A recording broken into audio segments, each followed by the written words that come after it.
Well, let's be real. Like, if you get sucked into the sun, like, it's not a good experience. Oh, it's not good at all. You're Actually, you will die. Yeah. You will burn. You will often get burned. Yeah, exactly. But the journey there is great, though. Journey You there get a is great great. tan. You feel awesome, you know. You're just not making it out okay. You just need to know you get closer and closer to the sun, i.e. the Scott, and then you just got to know when to put on the brakes and turn around. Yeah. Women have all of my girlfriends and wives have figured that out. Oh, Not my friends are slower to figure it out though. Because your friends are dumber. yeah. My Some friends are dumber. That's probably some true. of us are glutton for punishment. Yeah. Yeah, that's probably true. That's For sure. True. Hey, when was the last time anybody had a LinkedIn post that got more than 1,000 impressions? By the way, Oh, I think I hit 1,100 on a post today. nice work, Neil. Thank you. I was very proud of myself, actually. Good job. You know what? I have the ultimate trump card. I got a newborn. So Oh, you're killing it right now. that bad boy, I'm milking it. Yeah, you should. Pun intended. He's good for business, I bet. Oh, yeah. I just bring him on a call. It's like, you're Instant you know, rapport.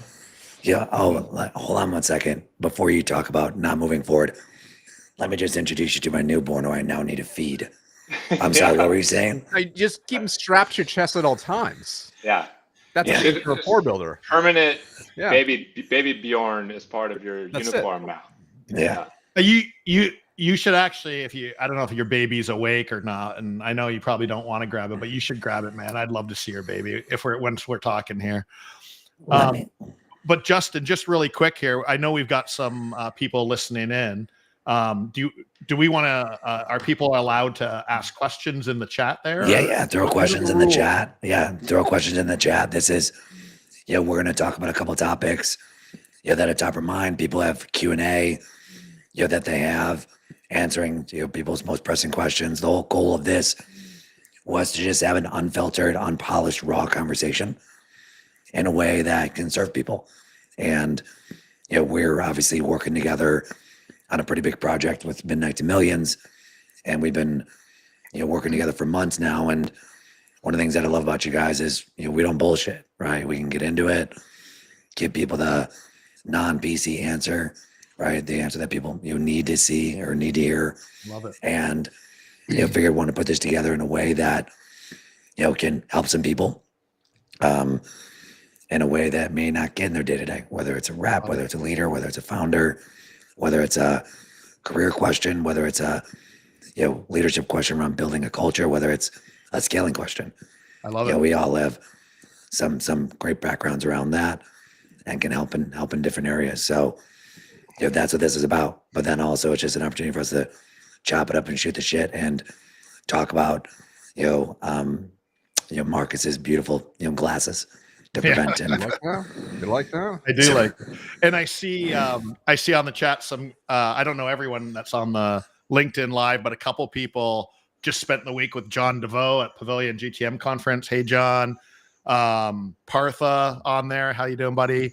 Shabs, good to see you on the live chat, and lots of other people too that some of you might know. But either way, welcome everyone. Yeah. So, question for you all. This was a debate topic we had in our text message, so I think it'd be good to bring this up. I think it's a good place to People start. they would die if Whoa. they saw this text thread. by the way. Yeah. Pick carefully, Justin, what you pull So- that text thread. So we're gonna talk about one that might actually be helpful for people. But it's how much did you follow up?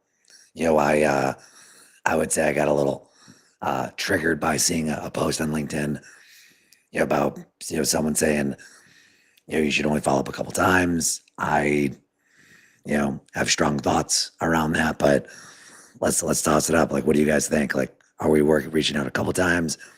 Buy or die. Where do you guys fall? I'm super happy to answer this one. I try to prevent it as much as possible. So before assuming I've had a conversation with someone, I will literally say, hey, Scott, hey, I know you got to take this back to your team. Can we go ahead and put something on your calendar for next week? Because it's a whole lot easier to reschedule something and schedule something. And people will often take that meeting. On the chance that they don't, I'll then say, well, great. If I don't hear from you by Friday, can I email you? Or is this really don't call us, we'll call you? So based on that, it tries to help prevent the ability of someone ghosting me. It doesn't mean that it doesn't work. However, I don't have to worry about how much I'm following up with them too much. So I prevent that in the first piece. Then I'll go the rule of three, right? I'll go after them about 3, maybe 4 times. And that 4th time is, last attempt. I also have another attempt in there that just says, are you okay? Haven't heard from you. Is everything going all right? Like I don't even ask about business. Subject lines, are you okay? And that works really well. So, I'll go about 3 or 4 times, but I think I'm also in a different scenario than traditional salespeople, maybe, right? Like, the people, I think we all might be, because the people we talk to are genuinely interested. Like there's a little bit more intent to talk to us versus someone who started to take a cold call or something like that. So anyway, I'll shut up. And as I said earlier, I'll let Scott go ahead and take the rebellious response. Over to you, Scott Leese, back in the studio. I'll let Neil was chomping at the bit. Go ahead, Neil.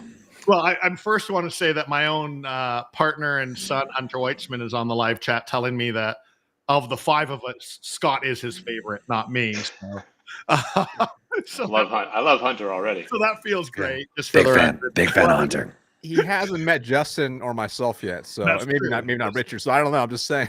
That's true. It's a low bar with Scott and I. You're right.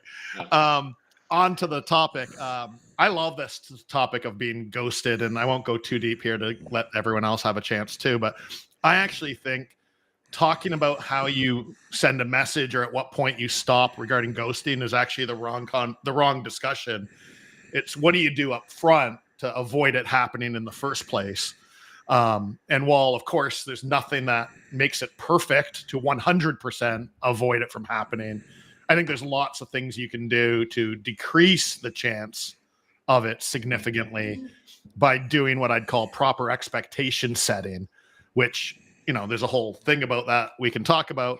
But the short of it is, how do you have an honest and blunt and direct conversation during the sales process that actually gets to, is this something we're going to go forward with or not? And actually talks about communication. I actually think you should come right out and say something like, hey, Marcus, inevitably we're going to get busy. You might get really busy here.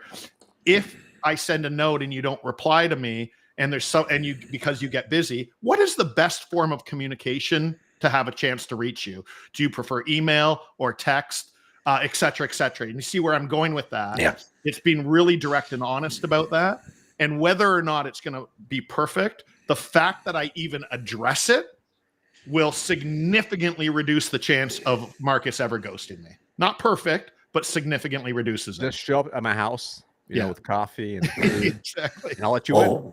What if it's cold? Like you haven't had the meeting with them and you're trying to get that initial meeting? Because it's one thing. We had the discovery, had it. It's like, hey, what's the follow cadence? But if you're trying to break in, right? How hard are you working an account?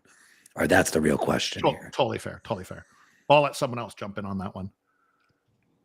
So I read a study a while back. I think it was by Trust Radius, and I think it says something along the line. I could be butchering, but I think it was like the average decision maker takes like 10.2 touches across multiple channels just to book that meeting. And I thought what was really interesting is, like, obviously if it's completely cold outreach, you reach out 4 times, it's called like via email. You can't just give up, right? I think that was kind of the essence of what we were kind of messaging about back and forth, over the weekend. But I think if we take a step back, it's like I'll say there's nothing wrong with following up if it's done well. If it's designed to be high value, relevant to that specific person, that could be of value to them. And I'm not saying the value is, hey, book a call with me so I can sell you something. Is it a high value nurture piece, an article, a webinar, or something useful that's actually going to help them in their day job, right? And if you have that type of mindset and you believe it's a really good prospect, in my opinion, you can follow up as many times as you'd like, as long as it makes sense and you exercise that emotional intelligence. I think the mistake a lot of reps make is they only follow up a couple of times and they basically move on, or they only do one channel, not multi-channel, or they just enter into a blind marketing cadence or sequence that just kind of hammers them over time to kind of wear them down, which just does not work in today's time. I think that's especially true if you are more B2B as Yeah. opposed to B2C. The tolerance that people have in B2B for repeated messages is much smaller. I don't know the right analogy. It's just less tolerance for it. And the bigger the Yeah. deal size, the more complex, Yeah. the bigger the buyer that you're talking to. Yeah, you're talking to I don't know, not even a Fortune 500, but just like a large Series D size kind of tech company, and you're sending them 10.2 messages.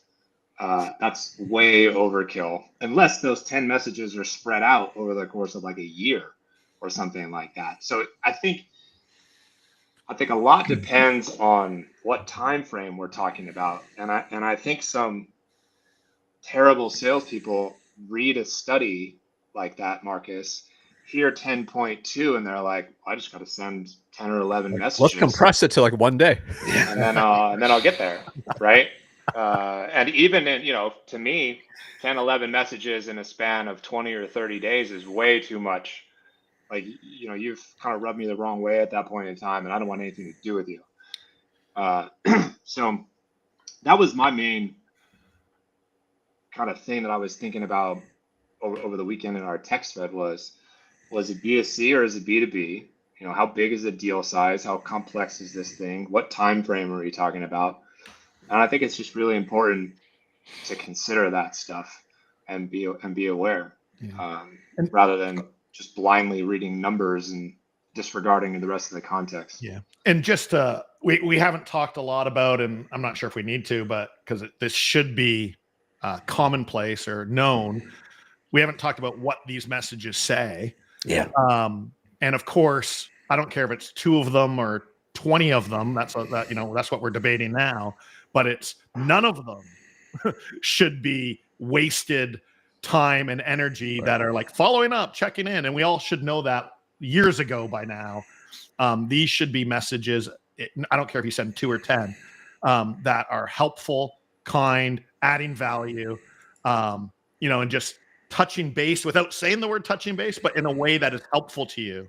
So that if Marcus opens my message, he either learns something, I've done him a favor, he gets something, and whether or not he buys a product or service from me, he is grateful that hopefully that he knows me and we now have a relationship, and I do something with that in mind. I think there's other context too that we didn't mention to this, which is, and we've covered both, which is if I've had a conversation with somebody, what's my approach, and cold calling, which is 10.2 touches. So I think I'm hoping everybody here is intelligent enough to go, oh yeah, they're talking about both scenarios, but I don't know that I would go to 10.2 touches if I'd had a real conversation with someone and was trying to get them back on the phone or back on the hook. I'd probably bail a lot sooner. Like I did a post the other day that I think Scott taught this to me like a long time ago, which was, nothing will exhaust your spirit and will more than chasing babies.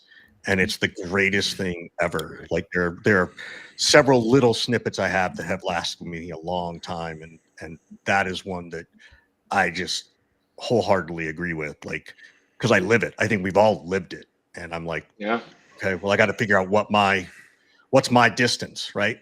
My distance of that might be 4 or 5 messages. Scott might be 2, right? But there's got to be a place where we as a human realize that time is now better spent going after someone new who does want to talk to us versus someone who's avoiding us. I have thoughts.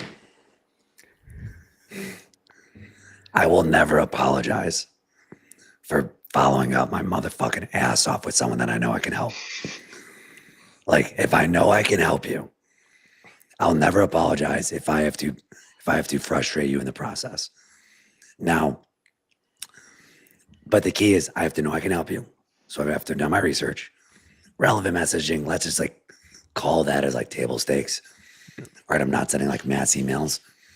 I'm also reaching out through multi-channel. Where I got triggered was, it was a post that said like you send like a couple emails and that's it. Right? It's like, wait, so I'm not going to call this person. I'm not going to try to message them on LinkedIn. I'm not going to try to do any direct mail. Right? And I think, Scott, you mentioned this. Hey, it's dangerous when people say 10.2, I'm going to do that no matter what. Well, what triggered me about that post is like some rep who may only have 50 accounts to work is going to say, oh, so-and-so said I should only email them 3 or 4 times and then give up for 3 to 4 months, then come back to them. Where if I only have 50 accounts, I'm going to burn that shit down, right? And because my job is to exhaust all potential, try to help people. Does it ruffle some feathers? For sure. But that's also why it's called sales and not order taking. But you can't say something like that without and only say the word email, right? Because you're saying you're going to burn that shit down, which by the way is scaring the shit out of me. But you're saying that, and you're saying email. Yeah. You're not, because I know you, Justin, and you're like a top 1% salesperson. But you've never been a prospect of mine. If you were a prospect of mine, I'd show up in your fucking lobby if I had to get you to do something. Like, you do what you have to do. Fair, but that's the whole point. We're not. We started this talking about email, but none of us really have the thought of this is just email. You're doing multi-channel. You're trying to meet them where they are.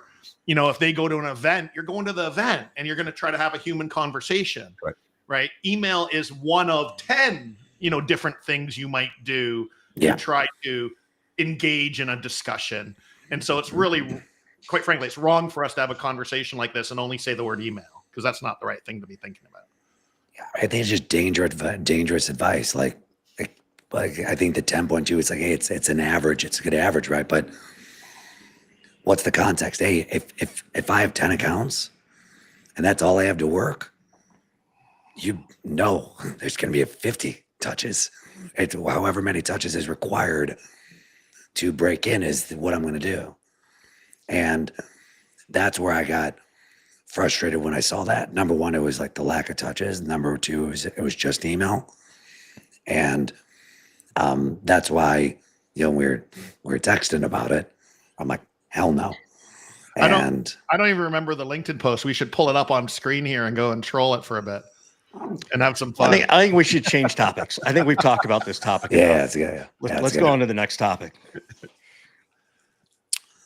I mean, what are you guys seeing in terms of the companies? Because obviously things like SalesLoft laid off a bunch of their SDRs, bunch of news about that. AI SDRs are over there. Like, what are you guys thinking on this? I'm, going super deep, trying to learn as much as I can right now. Where are you guys falling in the camp? I think people are using AI as an excuse to lay people off. I don't think that AI is replacing the SDRs at this stage. Everybody's over indexing on it. As I think we all know, AI is there to assist with the workflow and make certain things faster and easier. So theoretically, could an SDR have a greater capacity of accounts to go after? That's possible, but not entirely, because even if you have AI doing stuff, we're still at that stage, at least in my opinion, where the human needs to check the message before it goes. Like, there's got to make sure that there's no error in there. Why? Because the CRM data is still very dirty, right? That's why. So I think that's a big piece. I think people are over-indexing on what it's capable of at this point in terms of replacing a human being, short of a B2C cycle, right? Like, I don't need to call Comcast and talk to a human anymore if my cable goes out. Right? I can go in, I can get on the app, I can have it reset, I can do all those things. And I can ask it questions. And then all of a sudden, if I get to a place where I need to talk to someone, they'll prompt it. But we're being conditioned for this approach. We're just not there yet in the B2B world, particularly in the outbound motion. I also think people are having a hard time just with outbound and sales right now in general.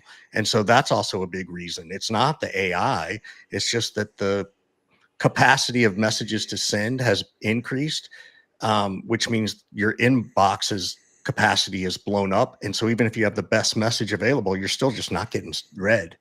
So.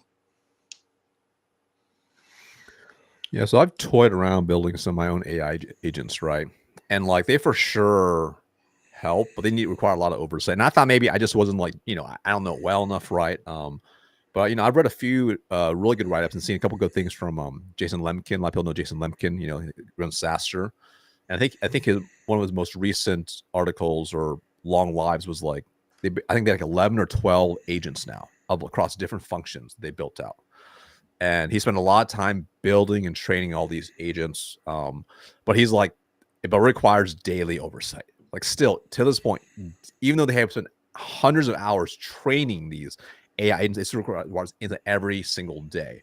So it's not as simple as, hey, you know, as the way it's marketed, which is, hey, you get this agent, you train a little bit, and you can basically like free up all its time. It's like, yeah, you put in place, but you're still going to oversee it, right? And just like Richard said, we're seeing across the board. So like those layoffs that are happening, I mean, they're kind of using it as like a reason, but reality, a lot of companies do layoffs like consistently. That's like, it's not always announced, but it already happens already. This becomes an easy excuse to stay. Yep. And it's happened. Look, it's September 29th right now. Guess what's happening in 3 days, right? End of the quarter. Yep. Sharpen it up before the end of the year. Quarterly reviews or quarterly annual reports are coming out. 100%. Like, and this will be the excuse you hear. I've done a 180 on this because before I was like, AI is the devil, and I do agree it creates a lot of excuses. AI is the devil. But when I think about a couple weeks ago, I bought a car and traded in my old one without all of my mobile app. Didn't go into a dealership, didn't do anything. And you know, technology has made it easier and easier to not talk to humans in order to transact. So I think that's B2C though. True, but think about it. Still a high ticket purchase though, right? Yeah, I mean it's you know, I wasn't buying. Yeah, this was not a light purchase, you know, that I made through it. And when I think about like AI, I definitely think it's AI augmented SDRs for sure today. But you know, ChatGPT is replacing Google as like the search engine. And you know, we've all seen the studies of like people are more educated than ever before, you know, before they really engage and evaluate. And that's, you know, that's only getting put into hyperdrive with AI now. You know, at least in our industry. I mean, I think the exception could be if you sell to a laggard, that's a very slow in like tech adoption. You know, but I think AI is for sure going to be eventually replacing a massive aspect of the role. And instead of, you know, right now it's like helping an individual SDR be more productive. I could see it being where it's almost like every SDR is a team of AI agents leader. And my role as the SDR is to make sure these SDR agents are effectively performing at a high level. You know what I mean? We have some, if it's okay, Justin, I know you're kind of our leader here today. There's some great questions in the chat. If I can read one out. Yeah, go for it. There's a few great ones I'd love to get to. I don't know if we'll have time. Chai or Chi, I'm sorry if I'm not sure the right way to pronounce your name, asked, what are your thoughts with Google call screening, iOS 26 call screening, as per the perspective of SDR cold calling? And someone gave, Robert gave, I'll just read this out really quick and then we can comment on it. Robert in response said his expectation is that he won't run into any problems with this call screener, as the SDRs are going to continue to reach out regardless. And the call screen feature isn't as popular with the quote unquote decision-making class. So maybe that's a great topic just for us to provide a point of view on. I think the answer is obviously that it will continue to slowly make cold calling harder and more difficult and more complicated. And you're going to have to lean on additional outbound motions to find ways to succeed, because email and the telephone are getting harder. So you've got to find maybe older school ways to get in front of people face to face, you know, events and you know, networking and things like this, direct mail, personalized direct mail, gifting, content creation, you know, all of this stuff that everybody knows and kind of does, but maybe dabbles in a little bit rather than goes all in. You're going to have to try to be more well-versed in a lot of different types of motions. That's the ultimate net effect of the iOS thing and the direction that all this stuff is kind of headed.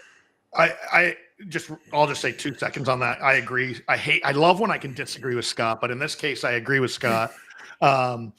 We could talk about what is the immediate impact in the short term, but I think the bigger point, Scott, that you're making is this is just another thing that's making it a little bit harder and moving in the direction that I know you and I agree. We've talked about this, is that cold calling in this scenario or example is if we think, we both have teenage kids, our kids are not going to be picking up the phone in 8 years when they're the decision makers. And so we better be thinking about all the things you said yesterday in order to build a proper GTM motion, because this is just another speed bump along the way that makes it even harder to be effective with these things. So I don't know, Marcus and Richard, what do you guys think? And Justin? Yeah, I mean, I think at the end of the day, even before this, right? I mean, a lot of people I know now, our phones are on do not disturb at all times. I mean, Justin tried to call me twice last week, right? Like it didn't even ring. You guys never return my fucking call when I and when I see Richard, it's a spam risk. I'm do not disturb all day long. You are, Justin. Yes. I just call and leave really long messages just to annoy him. I know he never listens to him. But Richard, do not disturb only button. That's it.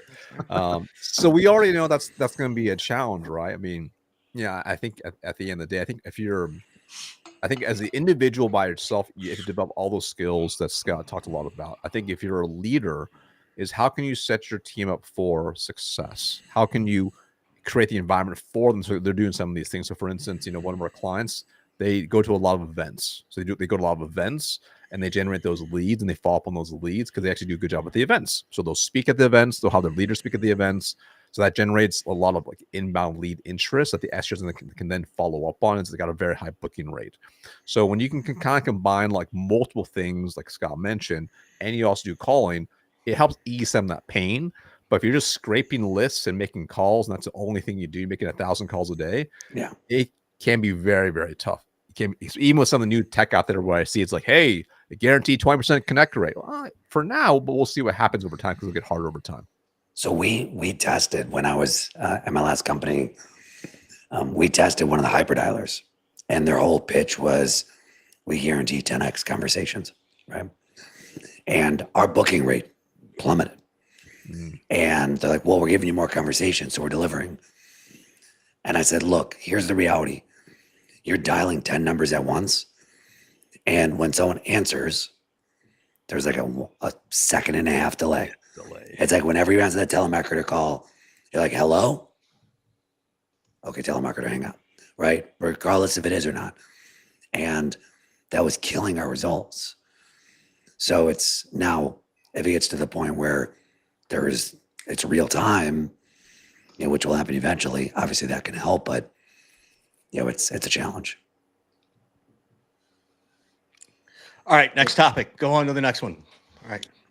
Got to keep this thing moving. Otherwise, we'll just sit here and repeat each other. Let's get into some arguments. We have another question. What are Brandon saying? What are the fastest ways to find a customer's pain or problem? For context, so this could be a good example. Brandon selling printing service, which is usually a commodity, and customers often go right to what is the price. So, Brandon, do you work for Dunder Mifflin? Have you guys watched The Paper? Anyone started to watch that show? Yes. It's good. It's actually better than I thought. Spin-off of it? Is that what that is? It's a spin-off of it, yeah. It's better than I thought it was going to be. Never heard of it. It's because you're in Canada. It's not available in Canada yet. Yeah. It's probably true, actually. Yeah. All right. Anyone have thoughts on Brandon's wonderfully good question? What are some of the fastest ways to find a customer pain or problem? And the context for him is it's a commodity type of printing service. I mean, for me, it just comes out like a level of research and preparation so you can come up with a point of view.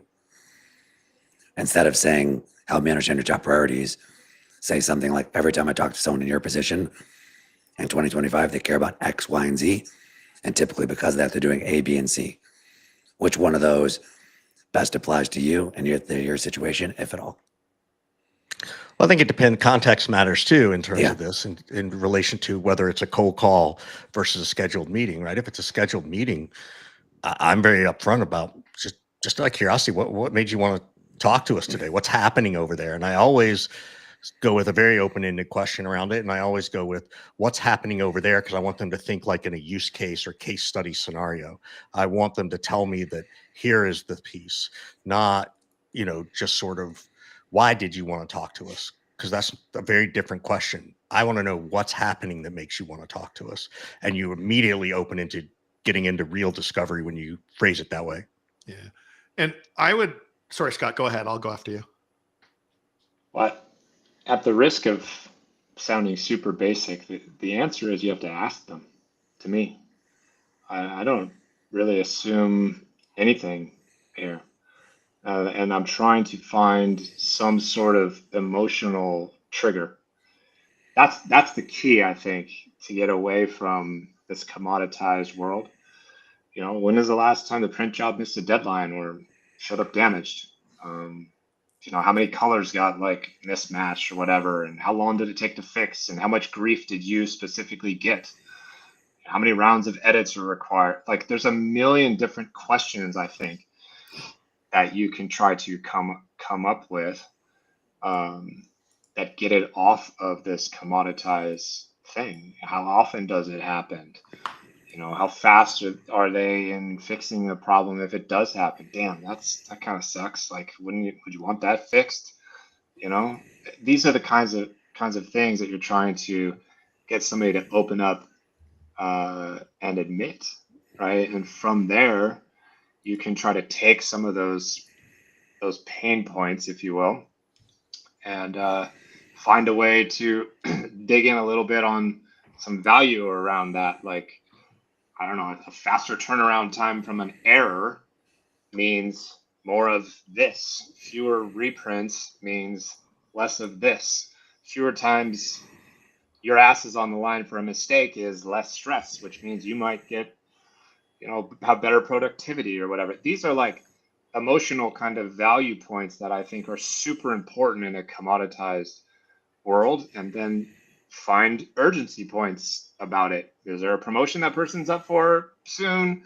If an error happened, 2 weeks before a big thing, would you even be able to get that stuff fixed, or are you totally screwed? Right? Again, it just comes down to just asking question after question after question to me, rather than assuming anything or even trying to talk about what we're so good at. So Yeah. that's where I would start if I'm Brandon. All right. Next question.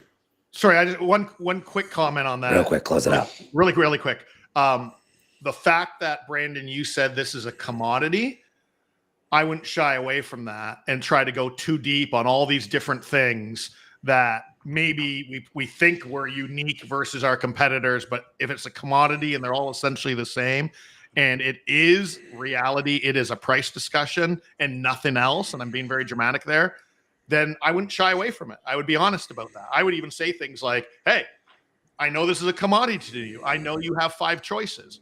Let's have a discussion about why, what the problem is and why we're talking, like Richard said. But I wouldn't try to pretend it's not a commodity when it is. All right. Next question. Build remote or in person for sales teams? Ooh. Ooh, you got one. What am I selling? And who am I selling it to? Enterprise software. Is my company just started, or have I been around for 10 years? All right, let me get some more guys. You're Just at 10. answer the fucking question. You're at 10. Like, stop doing discovery on the question. Yeah. It matters. Come on. It matters. 10 million in revenue. You just got brought in as the VP of sales. Average deal size 100K. Go. Where do you live? Where's the headquarters? That's important. Oh my God. Because think about the talent you get, right? Being in It Portland, matters, Oregon, Richard. You want to build a sales office in Columbus, Ohio? right? Portland, Oregon? Right. Yeah, Richard would just say yes or no without any context. Richard lives in San Francisco, the Bay Area. Insane. Okay, Richard, do some discovery, man. Yeah. let's do No, it. no, I'll answer. Why don't you all It's assume best case remote. scenario? Yeah. It's Assume remote. best case remote. scenario. It's Fine. It's right. remote. Yeah. The answer is it's remote. If you're selling $100,000 deals and you're hiring enterprise salespeople from anywhere in the world, the answer is remote. Because if it's best case scenario, I'm hiring only the best of the best, people that I've worked with before who are known entities. The market is ready for me. That's easy. As soon as you say best of the best, why would I spend money on an office?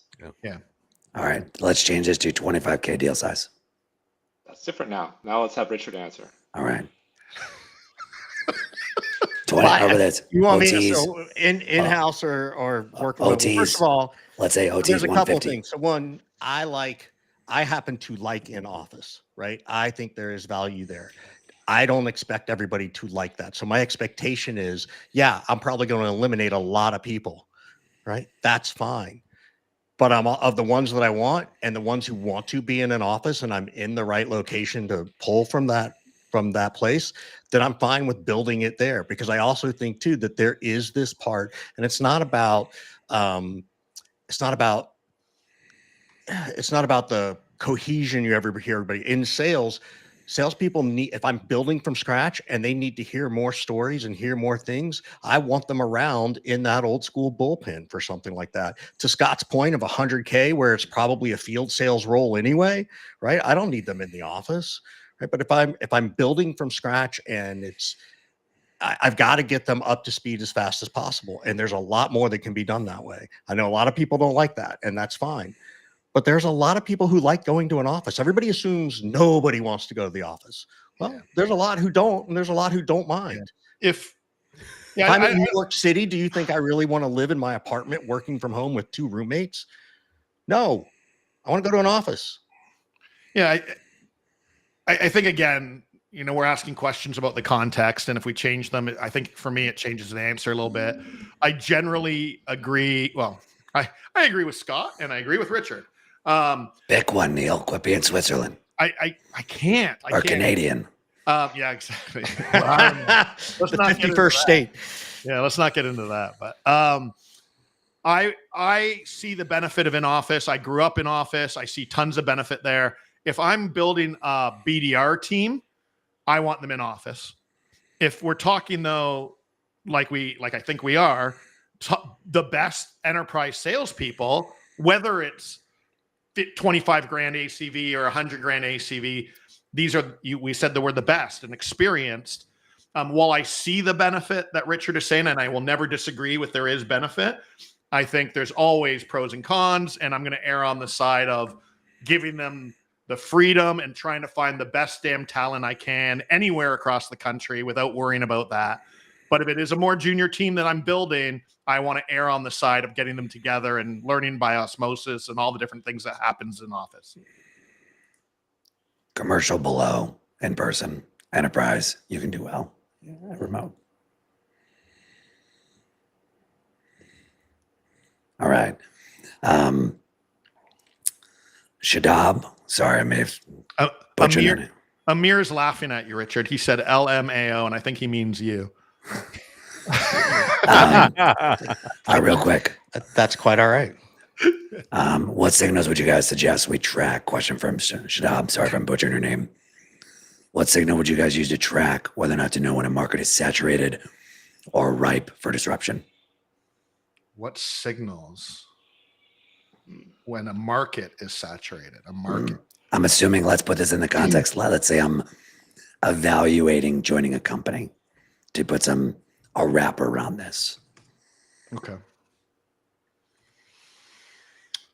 I think you're looking at the data from the existing team in terms of performance, quota attainment, maybe a continuous sort of pipeline to target ratio, sales cycle length, average contract value, tenure of rep, number of accounts, total number of addressable accounts, total number of accounts that you'll be on the receiving end of, Is this a new territory that you're stepping into that's never been farmed before, or are you taking over for somebody else?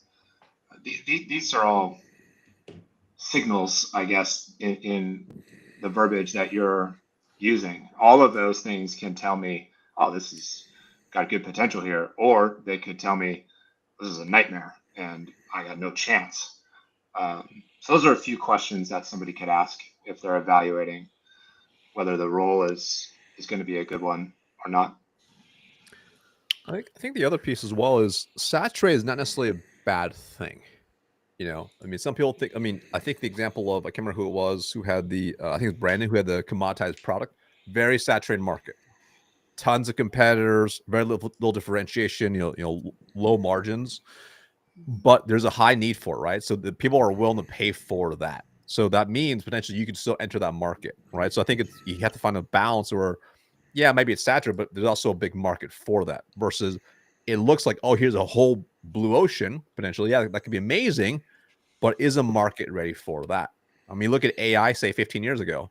AI's been around for a lot longer than people think. Yeah. People weren't ready for that, but now they are. And now we have trillion-dollar companies because the market is ready for that. Yeah. Real quick, I'd throw this in the chat. Do you guys have hard stops? I know Scott does. I do. I got I'll it. take Yeah, off right now. Thanks everybody for joining. Good chat, guys. All right. Peace, Hey, Scott. Scott. Yeah, I got to go in a couple minutes, but we should probably just likely end on time for the audience potentially, but obviously I mean, the audience can just put X on the browser. I don't think we're holding any message here. That's true. That's true. But for the folks that are around here, just a quick call out. Our plan is to be doing this on Mondays, just shooting the breeze, talking through different topics. So if we didn't get to your question today, or you're watching this after this was live, come next week, and we're gonna do this again. So, but jumping back into the question around signals, I would say, I mean, like you said, Marcus, like it's not a bad thing if it's saturated, because it comes down to leadership execution. If I'm a CRM company, right, think about a market that is extremely saturated, but that still doesn't mean if I'm an individual contributor, I can't thrive in that market. If I'm a founder, I can even thrive in that market. Am I going to be the next Salesforce? That's going to be unlikely, but I can still set myself up for a nice exit. I could still build, really good business in a unknown market. So I think it also depends on, who my role is and also what my goals are. If my goal is to build the next, $1 trillion company, you probably need to completely disrupt something. So versus if I'm just trying to join a company that let's say I'm newer to my sales career and I want to build a good foundation and learn, then I probably want to join a more boring, unsexy company that's got a really good sales training and enablement structure, because that's going to serve me better long-term. So I think it depends on the goals. That's it. I love it. And just as a reminder, I think Justin, if I'm not mistaken, Justin, your QR code on the screen is the link that goes to our Midnight to Millions, correct? Yep. Okay. And then Richard and I had some fun putting our own links in the chat as well. But there's lots of ways to sign up. So if anyone wants to hear on November 6th and 7th, as Justin said, we're going to be doing this LinkedIn Live for a few times between now and then and have some fun and meet some of you and have some discussions. But the big event is November 6th and 7th, and you can scan the QR code you see on the screen and hear from 24 different amazing experts. And if you scan that link, you'll see the website and all the different people and experts that we've got. And we're just honored to have brought it together and put it on with all these amazing people and a lot of you that'll join us. So awesome. Yeah. Cool. Cool. See you all next week. Cool. Thanks for being on. All right, folks. Thanks for everybody. joining us. Peace out. Thanks for putting this together, Justin. Sure.